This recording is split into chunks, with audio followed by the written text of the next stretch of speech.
Programang ito ay rated SPG, striktong patnubay at gabay ng magulang ang kailangan. Nahati nga sa dalawa ang puwersa ni Agustus. Yung isa ay ang sarili niyang mga tauhan para sa iligal na gawain at ang isa naman ay mga pulis kung saan kasama si Mando. Habang sila Tanggol naman ay ang mamba kartel at ang mga tauhan ni Agustus ang kanilang pupuntiryahin. Batid nila Tanggol na nandoon din sila Supremo dahil nandoon si Amanda. Dito ay mapagtatanto ni Tanggol na kaya sumugod sila Supremo sa kanilang pasugalan ay para hanapin si Agustus. Kaya walang plano sila Tanggol na makipagbarilan kila Supremo. Ang kanilang pupuntiryahin na ubusin ay ang mga tauhan ni Agustus.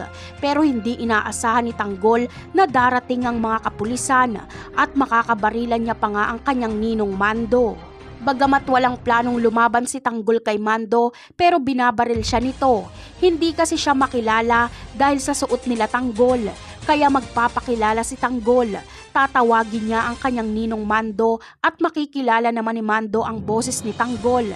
Kaya titigil si Mando sa pakikipagpalitan ng putok kila Tanggol. Samantala, galit na galit si Tanggol dahil inisahan sila ni Agustus. Saktong makikita niya si Agustus doon kaya siya ang hahantingin ni Tanggol. Layunin sana nila Tanggol na makaalis sa lugar na yon agad-agad. Pero hindi aalis si Tanggol hanggat hindi niya napapatay si Agustus. Ngunit sino kaya ang tatapos kay Agustus? Si Tanggol kaya o si Supremo? Yan ang aabangan natin sa mga susunod na episode. Paalam!